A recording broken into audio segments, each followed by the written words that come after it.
Okay, so today we're talking about the late Republic and the Civil War that's going to take place in Rome. So one of the things that we've talked about is the expansion of Rome and some of the problems that are going to come along with that. One of the biggest problems is the gap between the rich and the poor grows extremely wide.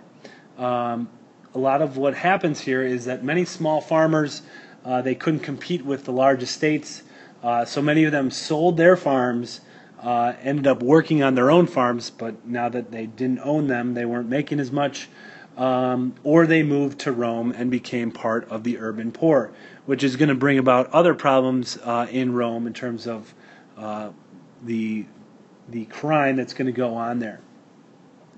A lot of Roman soldiers also are going to return home to find out that their land is no longer theirs. It's going to be sold.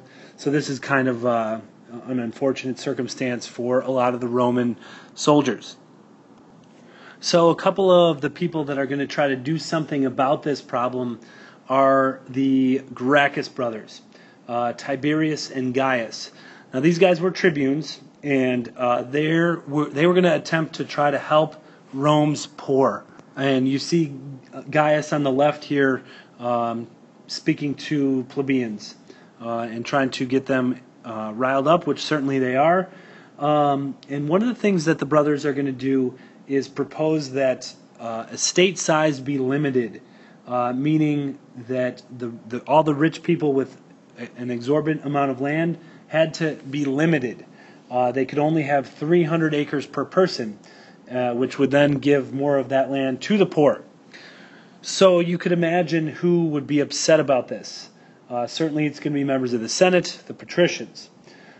So the Senate felt threatened by these ideas and had both of them killed.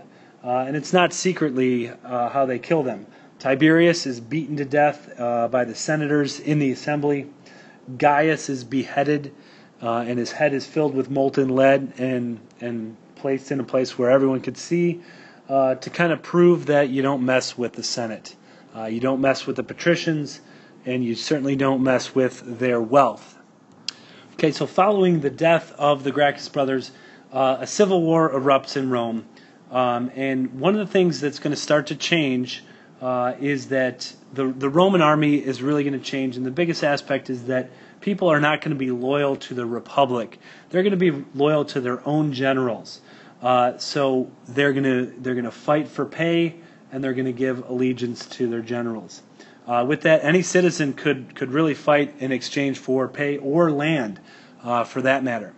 So a lot of this is going to take place as a result of what the Gracchus brothers were doing, because certainly people in the Senate and the assemblies are divided over this issue. Okay, so a couple of the generals that are going to really fight it out in this civil war from 88 to 82 are Sulla and Marius. Okay, you can see their names down here. You can read the thing below as well if you'd like.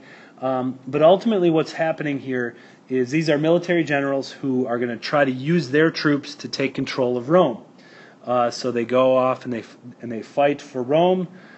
Sulla wins, and he is going to be the one that names himself the first dictator of Rome. Now with this, so Sulla was more of the old school, wanted to keep the wealth for members of the Senate, for the patricians. Marius was one that wanted military reforms. He wanted to abolish property qualifications for soldiers, and also kind of, he was more of a guy for the plebeians. Okay, but Sulla wins, and he becomes dictator for life, not for life, but dictator of Rome. And this isn't like a time of crisis, appoint him as dictator. He makes himself dictator. He packs the Senate with his own people. Okay, so he has a lot of influence there. However, there are going to be people that are opposed to this and his power in the Senate. So this is going to lead to our next large figure in Roman history, and that's Julius Caesar. Okay, so time goes by. The Civil War does settle down for a while, but by 60 BC, the first Triumvirate is formed, and it's made up of Julius Caesar, who was a military leader at this time. You've got Crassus on the right there, who was a very wealthy Roman, and you've got Pompey in the middle, who was also a military leader, very popular general, little older, a little more experienced than Caesar, but relatively close in age, I guess. They are going to form this triumvirate or alliance because they're upset with how the Senate is being run. They're upset with their leadership.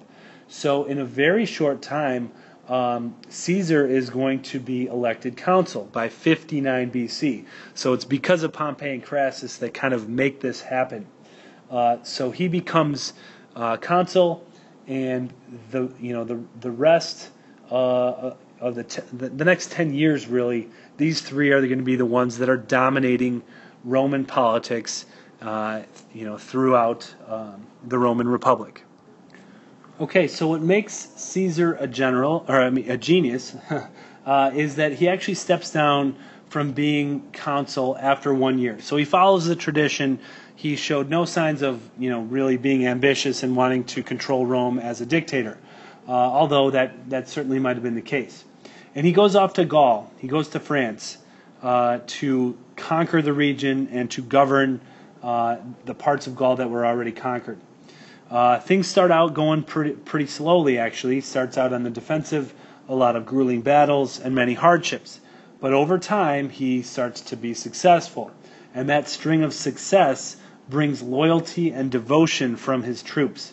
His men, really respect him and loved fighting for him. And while in Gaul, he writes back to Rome quite often. And he shares the news of his success, which makes him very popular with the people of Rome as well. So back in Rome, we have a little bit of an issue. Pompey, who is still in Rome, he fears that Caesar's ambitions are too high, that he might be trying to have all power in Rome, become dictator, and potentially even a tyrant. So Pompey influences the Senate to order Caesar to disband his troops and return home. Okay? And the way in which Caesar wrote back to Rome was really propaganda that he was using to portray himself in a positive light. So anyways, Pompey back in Rome fears his ambition. Sorry if I'm repeating this. I had to take a break for class. But anyways, Pompey fears that Caesar has the ambition of becoming a dictator, orders him to disband his troops and return home, and Caesar refuses. He refuses to disband his troops, that is. And part of the decree by Pompey said you couldn't cross the Rubicon with your army, or that would be considered an act of war. And Caesar's not going to be taking orders like that. So he crosses the Rubicon and heads toward Rome. So now Rome is officially under a civil war again. So you have Caesar's men fighting Pompey's men. The only issue is that Pompey runs. Okay, Pompey flees with his army, and they kind of go all over the Mediterranean. And Caesar chases him down in Greece, defeats his men there, and it continues in Asia or Asia Minor. Even back in Spain, they had people fighting there, as well as Egypt. Now, eventually, Caesar is going to get to Egypt to find Pompey, but it's a little too late because Pompey has been killed by someone else. Okay, this is not the best depiction of Pompey's death, but essentially what happened to Pompey when he arrived in Egypt, he thought he was being greeted by some of his allies, and really they were more loyal to Caesar, and they cut his head off right then and there. And they showed Caesar when he arrived, and Caesar was actually pretty mad about this. He didn't actually want to kill Pompey. He wanted to make amends with him and make peace and talk it out. Granted, he is chasing him all over the Mediterranean to fight his men, but he really just wanted the civil war to be over and Pompey to surrender. Okay, and Caesar is going to stay in Egypt for a while, though, and we're going to take a look at that. So here's a movie depiction of this, because while in Egypt, he's going to meet Cleopatra, and they have a child together. His name is Caesarion. despite the fact that he is married back in Rome. But to celebrate when he returns, they are going to have what they call a triumph.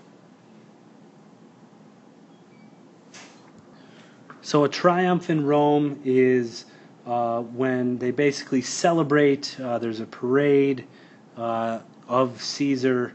It's a very religious aspect, religious custom. It's also social. So it's to celebrate their leader. But what's going to happen here? So now Caesar is in 46 BC. He returns to Rome. He has the support of his army. He's got the support of the masses in Rome. And by 44 BC, Caesar is named dictator for life. So this is kind of down this path of, empire certainly, and him being a dictator for life, would indicate that he is one with absolute power. Okay, so while in office, he is going to grant more Roman citizenship to people in newly conquered provinces. He expanded the Senate. He included more of his friends and supporters, so more people could be involved in there, though. And he's also going to help the poor. He creates jobs. He colonizes new areas, which is going to create more opportunities. He also increased pay for soldiers. So overall, he's doing things that are pleasing to most of the people in Rome. But on the horizon looms his death, in that many people in the Senate feared that he was becoming too powerful, becoming a tyrant, and going away from that old plan of never having a king or emperor in Rome again. So that's all for today. We'll see you tomorrow. We'll talk more about Caesar and his death and what is to come of Rome after his death. We'll also get into some of the side stories that went along with this, with Caesar and the people that surrounded him. So see you tomorrow.